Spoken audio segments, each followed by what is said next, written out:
పేరు అన్వర్. మా నలుగురు ఫ్యామిలీ శంకర్ నగర్ మూసావ్ నదిలో ఉంటా. నేను ఆజం హోటల్లో పనిచేస్తా. 600 జీతం.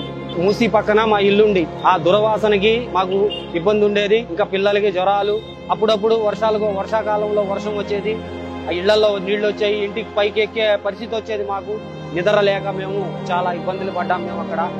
మేము ఇంట్లో ఉన్నాం. ఒక్కసారికి మా ఇంటికి ఎదురు ఆఫీసర్లు వచ్చి నుంచున్నారు. పేరు పెట్టి పిలిచారు. ఎవరమ్మా ఇళ్ళ ఓనర్ ఎవరు అంటే మేము వచ్చాం బయటికి. అమ్మ మీ ఇల్లు ఇట తీసేస్తున్నాం మేము. మరి అంటే మాకు ఒక్కసారికి అరే మా ఇల్లు తీయటం ఏంది అనేది మేము ఒక్కసారికి మేము పరిశాన్ అయిపోయాం. సార్ మరి మేము ఇన్ని సంవత్సరాల నుంచి ఇక్కడ ఉంటున్నాం, మరి మా పరిస్థితి ఏంది, మీరు వచ్చి ఇట్లా తీయమంటే మేము ఎలాగా?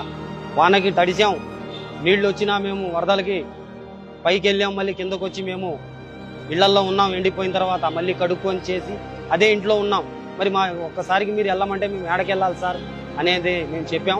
చెప్తే లేదు, రేవంత్ రెడ్డి ప్రభుత్వం మీకు ఇల్లు పర్యటక ఇచ్చింది, పిల్లి గుడిసెలు సైదాబాద్, ఆడ మీకు ఒక ఫ్లాట్ ఇస్తారు, అక్కడికి వెళ్ళి ఉండండి. వర్షం ఉండదు, ఇప్పుడు వానలు ఇక్కడ మా ఇళ్లలో వానలు రావు, వరదలు రావు.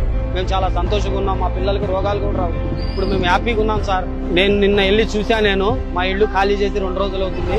అందరూ ఇల్లు ఖాళీ చేసేసారు. ఇప్పుడు ఎంతో ప్రశాంతంగా ఉందాడ. అక్కడ ఇరగొట్టి రేవంత్ రెడ్డి గారు ఏం చేయాలనుకుంటున్నారో ఈ కళ్ళతో ఎదురు చూస్తున్నాం. మమ్మల్ని సంతోష పెట్టినందుకు రేవంత్ రెడ్డి గారికి 100 సార్లు ధన్యవాదాలు.